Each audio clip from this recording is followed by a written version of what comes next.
Hello po mga kababayan, si Dante Maravillas, Bicolano vlogger broadcast journalist from Albay. So sabi ng ating Pangulong Bongbong, sa issue ng investigasyon mga kababayan, dito sa flood control anomalies, kailangan na niya, malakas yung kaso natin. Kailangan nating sundin ang batas. We have to follow the law.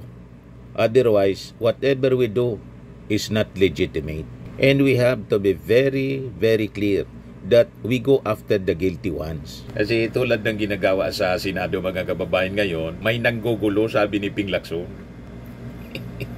At malamang sa malamang si Ping Lacson, nagda-drop na daw ng resignation bilang chairman ng Senate Blue Ribbon Committee. Pipiliin na niya nila kung sino yung gusto nila because I serve at the pleasure of my peers. Marami kasi mga kababayan ang mga hindi natuwa sa mga senador kasi sabi ni Ping Lacson, almost all senators may insertions. At sabi sa report ni Katunying, based sa document, ang walang insertion na senador, si dating senador sa 19th Congress ang walang insertion lang daw po si Sani Angara, yung DepEd Secretary. Kasi siyempre, nag-resign na siya, inappoint ng ating Pangulo as DepEd Secretary, wala siyang insertion. Pero lahat ng mga senador, almost all, may insertions, including Risa Hontiveros na nag-deny na din po. Baka hindi niya alam, mga kababayan, may nag-insert sa pangalan niya. O diba? Ang gustong mangyari ng mga senador, ang idiin mga kababayan, si Martin Romualdez lang. Saka siyempre si Saldico. Pag nabanggit na yung mga senador, isabi ni Ping Lacson, wala naman akong kontrolan niya kung anong sasabihin ng mga witnesses. Isinabit si Chis Escudero, si Jinggoy, pagkatapos si Joel Villanueva. At malamang may mga iba pa na mababanggit.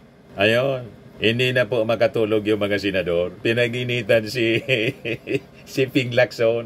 Ina-accuse mga kababayan si Ping Lacson of burning the House of Senate. Sinusunog na niya ni Ping Lacson yung mismong Senado. Sabi ni Ping Lacson, hindi man yun ang intention ko. Ang intention ko, hanapin yung katotohanan. At kung saan tayo dalhin ng mga ebidensya. Yan ang sabi niya po sa interview ng DCWB kanina. So lahat kami merong amendments wala namang masama mag-amend. Wala namang masama mag-insert. Wala namang masama na mag-realign. Hindi yung parang indictment na lahat kayo masama dahil kayo may insertion. No. In-explain ko kanila yun. So sabi sa akin ni Senator JB, yung nasabing pahayag, bago mag-caucus, pero sabi ko nga, naipaliwanag ko na yan during the caucus. Now, kung meron pa rin masasamahan loob, wala na rin yung magagawa. Kasi ako, tinitingnan ko lang naman, noon nga meron pa nagpuna, hindi ko na sasabihin ko sino, na bakit naman ganon? Lahat kami masama, ikaw lang pogi. Kasi ko sa kanya, I take offense because hindi ko naman kailangan mag-stockpile ng political capital kasi last term ko ito. Wala akong any further political ambition or any political plan after my term ends in 2031 or even before that, wala akong ibang political plan. Baka din po kasi sana wag ako paghinalaan na nagpapapogi at the expense of my colleagues. Mali po yun. Senator, maari ho ba na kaya sila nagdamdam nung sinabi ninyo na halos lahat ay merong insertion? Maring nag-worry na ilabas ninyo yung pangalan. Siyempre po, mangangamba yung pag sinabi kasi, nag-insert na. Iba yung iba na yun isip ng tao negative na agad dating siyempre mag-aalala lalo po yung tatakbo sa 2028. Uulitin ko, walang masama sa insertion. Walang masama sa amendment. Lahat kami nag-amend. Ako mismo nag-amend. Ang masama, kung nag-amend ka, nag-insert ka, pagkatapos sa implementasyon, nakialam ka, humingi ka ng komisyon, tumanggap ka ng komisyon, yun ang masama. Pero yung the mere... So yun ang sinasabi natin mga kababayan. Amendment or insertions per se, hindi man po siya bawal. Parte siya ng legislative power ng mga members ng Congress, both the Senate and House of Representatives. Sabi ni Ping Lacson, wala man masama doon sa insertion. Ang masama, kung nag-insert ka, pagkatapos nangialam ka sa implementation ng proyekto, then, tumanggap ka ng kickback. Baka lahat kasi tumanggap.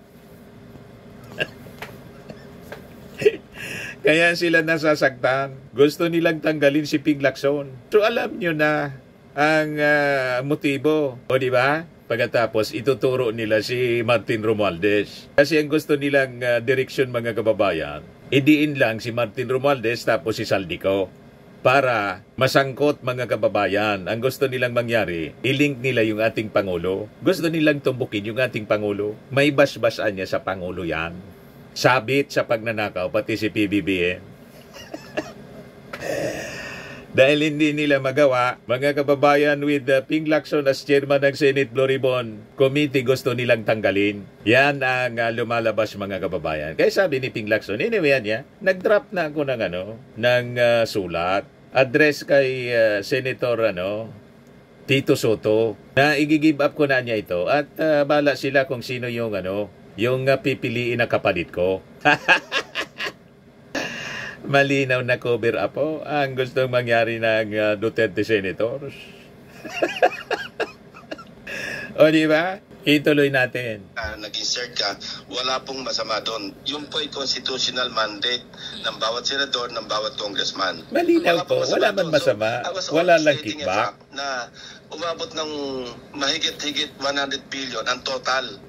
Ano masama po doon kung sa tingin ng mga senador ng 19 congressman o 28 congressman o 18 congressman, kailangan i-amend yung National Expenditure Program o yung House Gov, kailangan baguhin sa pamamagitan ng mga amendments. Wala pong masama doon.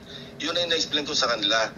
Ang masama lang, yung bang, di ba mismo ang Pangulo nagsabi, doon ako nanggagaling bago siya nag-veto, bago sila nag-FLR, suportado ni Ping yung ating Pangulo. Yung NEP. At pati yung ibang regular budget nalipat sa unprogrammed appropriations. At pati yung foreign assisted project napakialaman, nabawasan. So doon ako, alam niyo naman ang passion ko pagdating sa budget, sa national budget. Gusto ko pangalagaan yung ating national budget. So yun lang naman ang aking punto. Kung mag-aamin tayo at mapupunta sa lalo sa mga local infrastructure projects, at ma-discourage yung mga high priority projects. Ang tatamaan diyan yung ekonomiya. Correct. Kasi itong yung mga high priority projects pinag-aralan na matagal at ito yung national direction ng tinatawag na medium development plan. Correct. Kung pati yun nasaktan, natanggal at nalipat sa mga pet projects ng kung sino, yun ang parang sa akin lang, hindi naman sana ganun kalaki. No? Dati naman kami nag-a-amend pero hindi umabot sa Senate pa lamang. Lalo sa House, mas malaki. Opo. So sir, siguro din, masama din kasi dun sa amendment o insertion, pag halimbawa yung in-insert na punta doon sa favored na kontratista, bukod dun sa nakialam doon sa at guni-guni. Pero sa binalak nyo po ba na ilabas yung pangalan ng almost all senators na nag-insert? Kasi malamang po yun ang pinangamba, tama ho ba? Kasi takot sila. Kakabit yun sa pangalan nila lalo mag-eleksyon. Hindi naman yun ang tumbok ko. Ang tumbok ko nga, yung overarching reason, yung dahilan. Yung insertion mismo. Yung insertion mismo. Hindi ko naman hangad na ilagay sila on the spot. Ito yung piniliwanag ko sa I never intended to put anybody on the spot. Yung sa akin, yung kabuuan, yung magbago tayo ng polisiya pagdating sa legislation, lalo sa deliberation ng national budget, medyo bigyan naman natin ng konting galang yung pinag-aralang National Expenditure Program na kung saan nanggaling ito sa mga local development plans at ito ay na-endorso ng Regional Development Councils. Ang nangyayari kasi pagdating sa Kongreso, sa Senado, ina-exercise yung sinasabing power of the purse, which, again, sasabihin ko, wala ring masama kasi nga, nasa mandate namin, yung constitutional mandate yun, na reviewin ng Kongreso, both houses, ang National Expenditure Program o yung President's Budget. Opo. Pero pagka ito'y naabuso na at napunta na doon sa hindi na pag-aralan, hindi na endorso ng Regional Development Councils, ang tatamaan dito, yung ekonomiya ng Pilipinas. Ayun. Malinaw po mga kababayan yung paliwanag ni Ping Lacson. Walang masama sa insertion. Ang masama, kickback. In-insert pagkatapos ninakaw yung pera. Guni-guni yung project. Yan ang masama po. Halos lahat po may insertions. At malamang, yung insertions may kickback. Kaya gusto nilang palitan si Ping Lacson. Kaya pati yung ating Pangulo, maingat po. Dapat, we have to follow the law.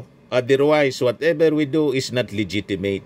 And we have to be very, very clear that we go after the guilty ones. Yung guilty po, hindi yung dahil ni name drop, binanggit lang ng isang testigo, pagkatapos yung testigo hindi na nagpakita, matapos na i-mention yung gusto niyang i-name drop. Yan ang direksyon na gusto na mangyari nila sa Senado. Kaya alis na lang po si Ping Lacson. Anyway, balikan ko yung sinabi ng ating Pangulo. Sabi niya, we go after the guilty ones. Sa kanyang upcoming podcast episode, sabi ng ating Pangulo, binigyan niya ng diin yung importance ng solid proof dapat in due process in holding those involved in anomalous flood control projects accountable. We know many of these people are not innocent, but if you are going to bring them to court, you must have a very strong case. Tama, dapat solid. Malakas yung asunto. Hindi yung puro lang dahil sa propaganda. Pinasokan ng politika. Kaya kahit nga po si Ping Lacson, pabor na rin siya na yung ICI, halimbawa i-terminate, suspended po yung hearing sa Tuesday indefinitely at may motion na yata na i-raise sila through Sherwin Gatchalian na pabayaan na sa ICI po kasi lahat niya kami politiko, may political agenda. Inamin na mismo ni Sherwin Gatchalian. Malamang pati si Sherwin kasi almost all may insertions. May insertion din. Si Risa nga may insertion. Ang wala sa na daw sabi ni Katunying, si Sani Angara. Sabi ni President Bongbong, look what would happen if we rush the investigation.